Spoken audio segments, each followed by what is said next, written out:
Now it is 9:33 and we're going to talk about some Victorian undergarments, or are they bold fashion statements? This morning we're talking about the corset. Yes, and here to tell us all about this form of fitting garment is historian from Seek the Historic, Laura Fitzachary. Good morning to Laura. you.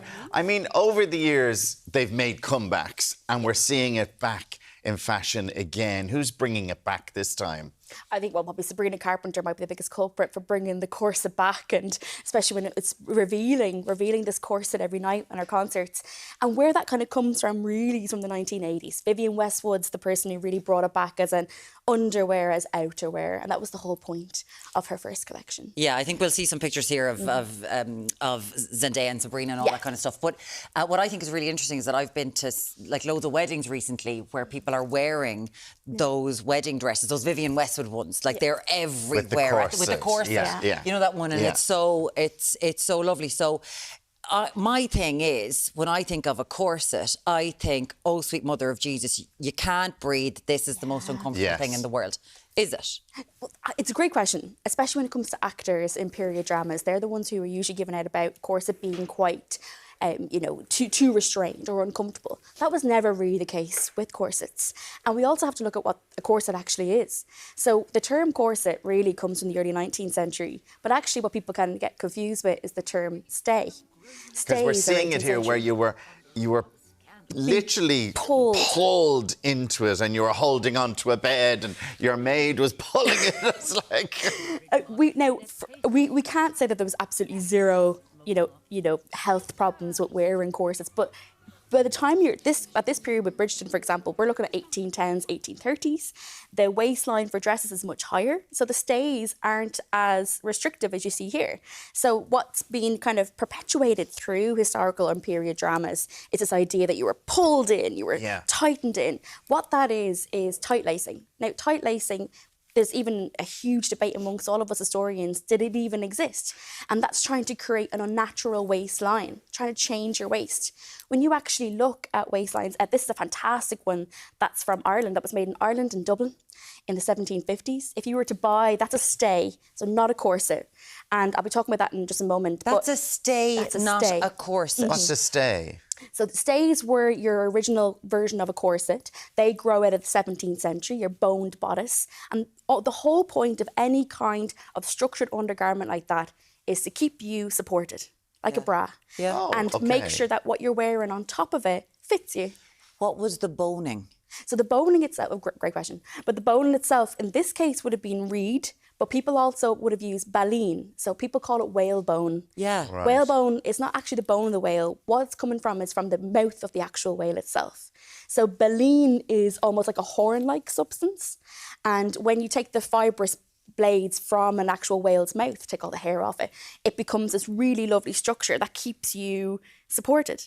So there was We were killing a lot of whales. Well, whaling was huge in the 18th century. Oh my God, I was going to say that you wouldn't get away with that now, No. thankfully.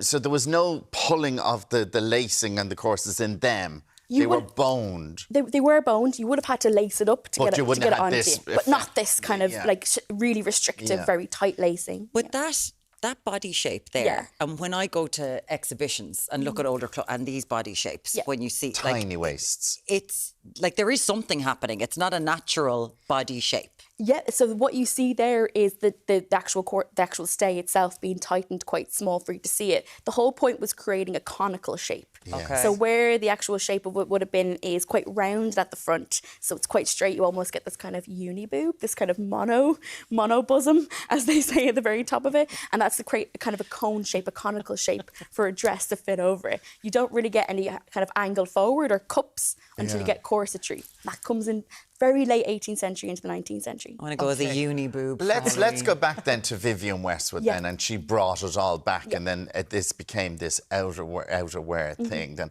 how significant was that? I think what she was trying to do, because they looked amazing. So that particular corset that she refers to as a corset, what that actually is a version of a stay.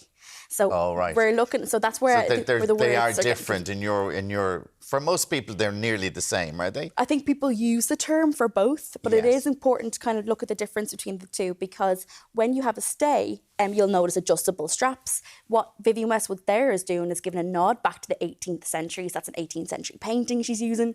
It's called Statue of Liberty, because that's what that undergarment was always for.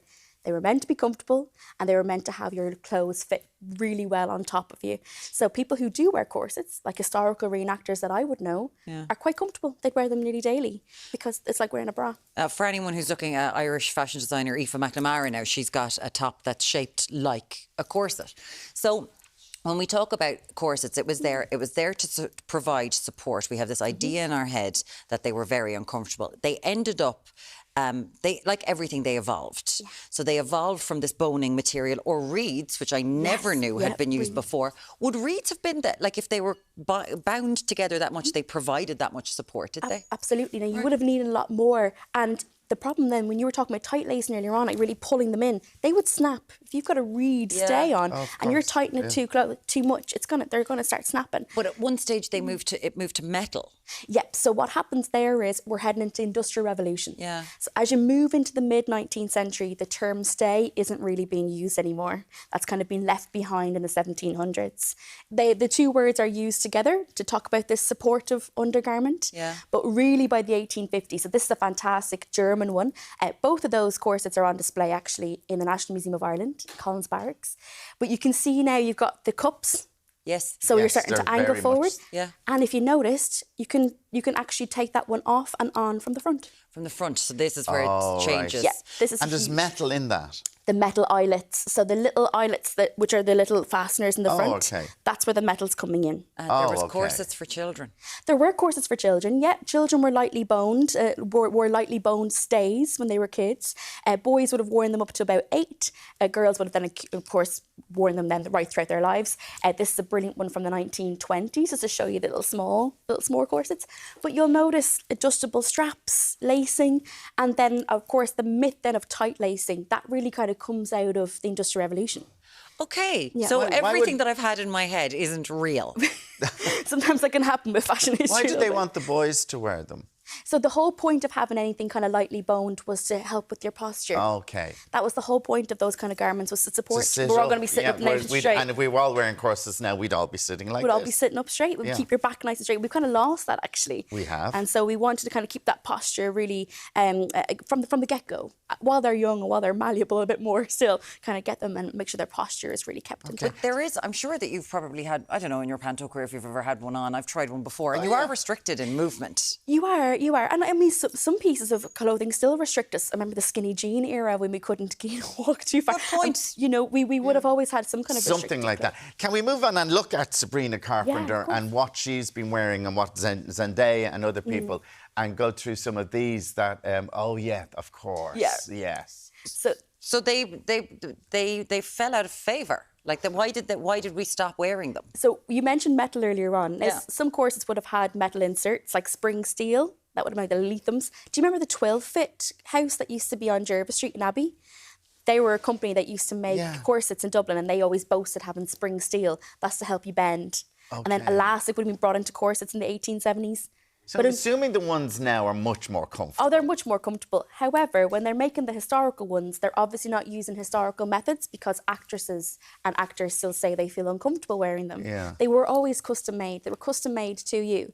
And you could have bought your stay in the 1780s in Grafton Street. That's where you would have got your stay. But we have also seen those pictures of the Kardashians wearing corsets, and then they're filming it, and their bodies are marked. It looks like they've been in a torture device. So what they're doing is they're applying bad corsetry techniques. So they're tightening them too much. Tightening too much. This idea of getting rib removal, that's a 21st century phenomenon that would never been the case in the 19th century, or we don't have any proof of it yet. What's rib removal? Oh yeah, so rib removal would have been to try and get that conical shape, that really get hourglass. your bottom rib removed. Exactly. Yeah. Can I 21st ask you, century. was corseting always for rich people? Not necessarily. No, you would have found lightly boned or boning. Reed was the cheaper alternative to whalebone. So people who weren't rich would have corsets as well. Exactly, and they would have been lightly boning their clothes anyway to make sure their posture was kept well. Okay, so the corsets that you're seeing in your shops, It's okay, guys. You'll be able to move is what we're learning today.